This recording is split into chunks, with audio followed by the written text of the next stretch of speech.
Hello there, and welcome to Echoes of the Imperium. I'm truly glad you've arrived. Maybe it's been a long day, or maybe you're the kind of soul who prefers to drift into sleep with thoughts of distant stars and ancient cosmic secrets instead of counting sheep. Either way, tonight's journey belongs to you. You don't need to do anything now, just rest. Let your mind grow quiet, your breath steady, and your body feel lighter, as if even the pull of gravity has begun to fade away.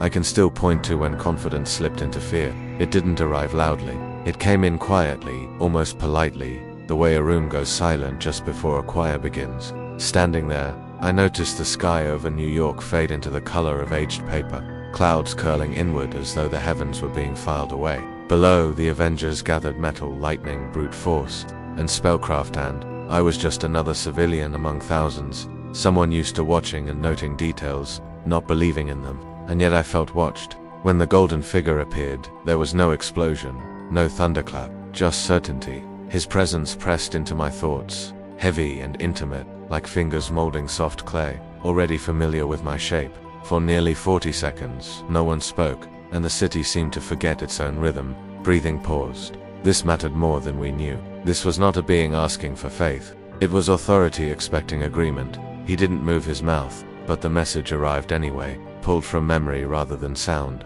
He said the universe was damaged, splintered by indulgent gods and reckless champions, and that his purpose wasn't conquest but repair. I remember feeling embarrassed, a tightness in my chest, realizing how thin our myths were next to someone who had guided humanity through 10,000 years of collapse and survival. Stark's armor protested as gravity behaved incorrectly. Thor gripped Mjolnir like it might betray him. Stranger's protections dimmed, not shattered, simply made irrelevant. Because the Emperor didn't fight magic, he surpassed it. When the Hulk screamed, it wasn't rebellion, it was pain, a mental weight that bent even anger into submission. This part is often overlooked, but the horror wasn't violence. It was choice quietly disappearing. Resistance felt like a mistake already corrected. When he declared the birth of a new Imperium of Man and named Earth as Terra Prime, my own thoughts shifted without permission. Respect slid into loyalty with unsettling ease. And what unsettled me most was how sensible it sounded.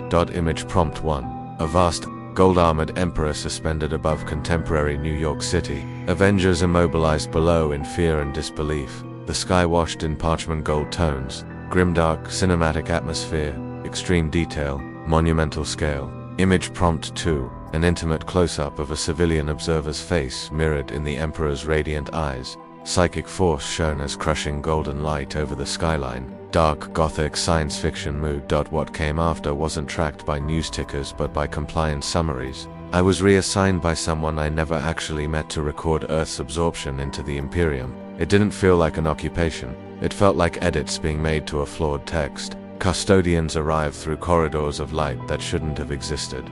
Their armor marked with symbols older than speech itself. They walked through shield bases the way one moves through exhibits already owned. Nick Fury resisted at first. That didn't last. After one private meeting, his posture changed, his hair noticeably grayer, his voice permanently restrained. The Avengers weren't destroyed. They were reclassified, transitional assets, the Emperor called them. That phrase lingered with me longer than any execution ever could, because it suggested expiration. I saw Captain America kneel, no force, no shattering moment. He was persuaded that liberty required structure to endure. Stark was handed designs that reduced arc reactors to curiosities, every page offering him continued importance in exchange for obedience. Thor's divinity was examined calmly, almost kindly, with the explanation that gods were powerful psychers, shaped by belief and belief could be redirected. In Asgard, fear spread quietly as runes failed, and Odin sensed, perhaps for the first time, an equal who felt no obligation to honor him. Historians still don't fully agree on when acceptance truly set in, but I watched it happen. Churches reopened, not for prayer but for vows. Opponents weren't executed, they were re-educated. They returned empty-eyed, serene, thanking the Imperium for insight. At night, I dreamed of Terra's ancient past, cities burning, wars without end, memories that weren't mine seeping in until I woke, crying over suffering I never endured. Only later did I understand. The Emperor was sharing his way with us, so we would see why, in his view, allowing us to choose incorrectly was a risk he could no longer permit. The cosmos slipped into a steady, unsettling cadence, like a pulse set by the Emperor himself. and even the so-called gods of the Marvel world came to understand that defiance was no longer an option they could indulge. I walked through Manhattan as it became something unrecognizable, less a city and more a shrine. Buildings were trimmed in gold, Aquila standards moved in the wind above the Hudson, and people looked at one another with calm devotion. They called it peace. I felt something missing, choice, mostly. There was a composed stillness in the air that made my breathing feel deliberate, as if the atmosphere itself had agreed to cooperate. The heroes were altered as well. Spider-Man patrolled alongside Imperial guards, his mask catching warm, sacred light instead of the glare of advertisements. Captain Marvel instructed newly awakened psychers in an open square that had once belonged to the Baxter Building. Wolverine, forever restless, had been quieted, not restrained, not defeated, simply convinced. His claws stayed hidden because the Emperors will made resistance feel unnecessary. Watching them, I noticed something that disturbed me more than force ever could. Power worked best when it was gentle. Submission was reframed as dignity. Control was offered as care. Somewhere in that process, the boundary between reverence and fear evaporated. Psychic instruments now thrummed in sync with the Emperor's consciousness, and I sensed it to a low resonance inside my head. It crept into sleep, smoothing rough thoughts, arranging doubts neatly, replacing them with visions of chaos-ruined universes and timelines burning themselves out. I tried to hold my ground, but even my inner voice felt edited, cleaned, reordered to accommodate the truths he insisted we needed. The strain was constant, a dull mixture of relief and shame. We were safe, undeniably so, but freedom had been exchanged, and every potential uprising was anticipated and erased before it ever took shape. What remained was order, beautiful, sterile, and complete. Still, small cracks appeared now and then, a murmured sermon in an alley, a child hiding a drawing of a fallen hero, an Avengers helmet left on a rooftop, neither reclaimed nor destroyed. These moments mattered more than they seemed. I recorded them with unsteady hands, aware that I was preserving fragments of selfhood, each one fragile against the endless gold.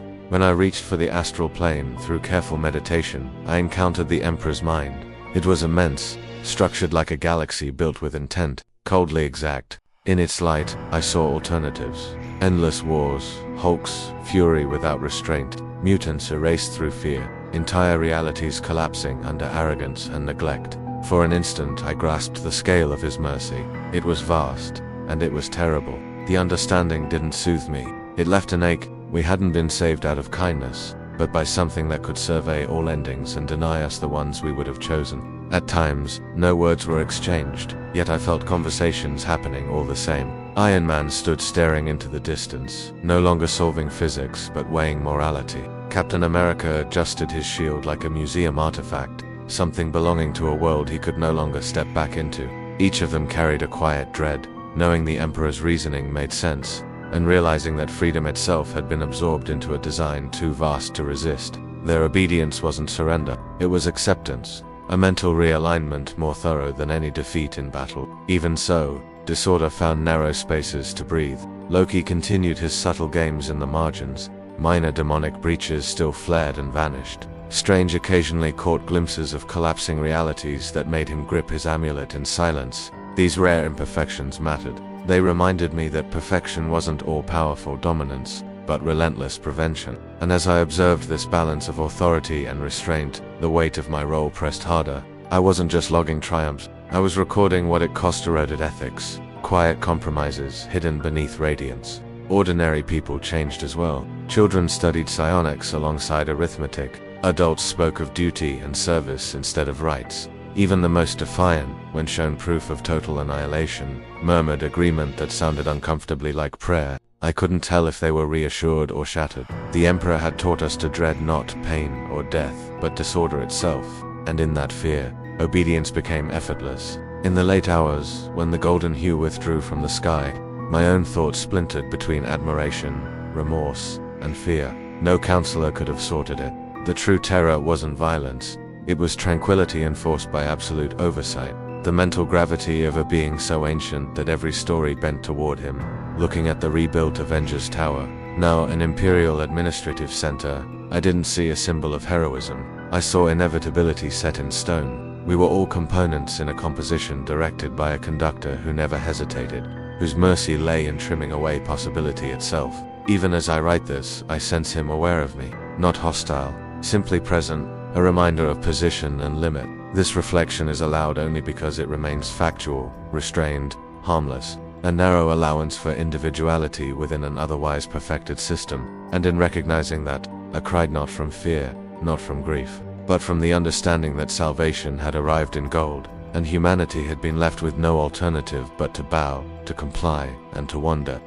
I woke up one morning not because the sun had risen, there was no real sunrise anymore, not on Terra Prime, where the sky stayed permanently washed in the Emperor's gold, but because something felt wrong. Not loud, not violent, more like a vibration under reality itself. I could sense the multiverse pulling apart at its seams. Thin places opening where chaos leaked through, as if the Marvel Universe were finally straining under a pressure it had carried for too long. It was immediately clear what this meant. The Emperor had stopped watching and had begun acting. Not with anger, not with devastation, with process, with certainty. Even the strongest beings suddenly felt delicate, like figures tugging against strings they could never see. For the first time, I understood he was no longer satisfied with stabilizing a single world. He was extending outward, reaching into neighboring realities, binding them together into something orderly and permanent. I felt it physically, a rhythmic pulse inside my head. It carried reassurance and dread in equal measure. When I stepped into what used to be Times Square, now an immense civic complex, its surfaces draped in aquila banners and familiar buildings stripped of their former noise, I saw the Avengers arranged not as symbols, but as administrators. Spider-Man moved constantly, mapping containment zones with practiced precision. Captain Marvel directed psychic stabilizers to seal dimensional fractures.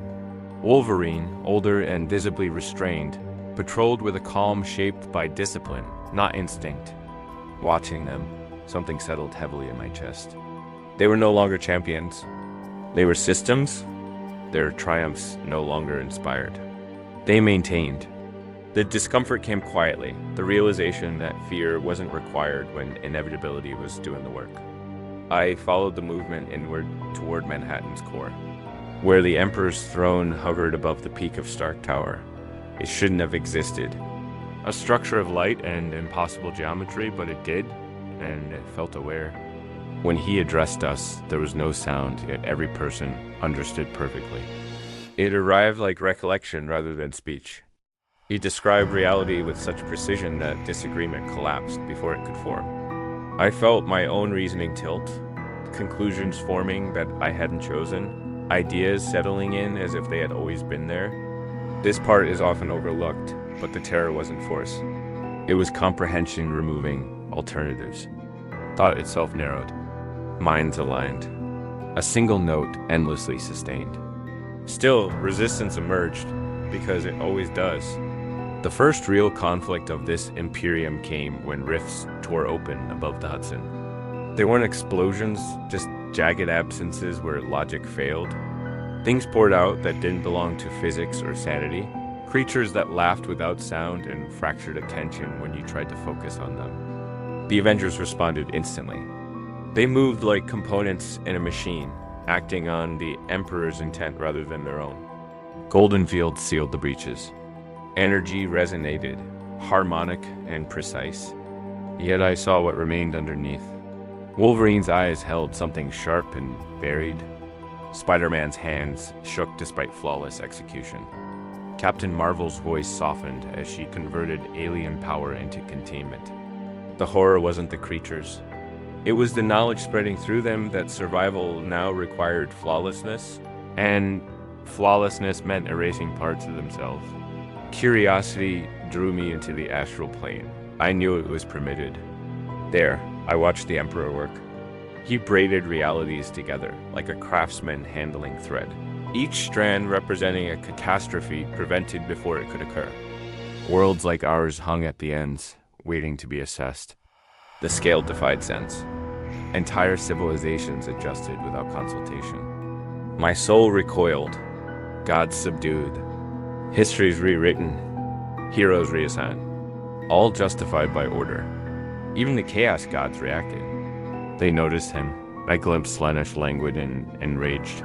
Zinch calculating without satisfaction, Nurgle recoiling in weary disgust, Khorne raging with nowhere to strike. The Emperor didn't challenge them. He rendered them irrelevant. That, more than any demon, chilled me. Back on Earth, I followed Doctor Strange as he attempted dialogue. He layered spell upon spell, trying to negotiate structure with structure. It failed instantly. His thoughts fractured under the pressure, logic collapsing into acceptance. Watching him, I understood the lesson unfolding. Strength alone was insufficient. Ethics without framework dissolved. Heroism without order became noise. The damage wasn't obvious. It crept inward, a quiet erosion masked by efficiency.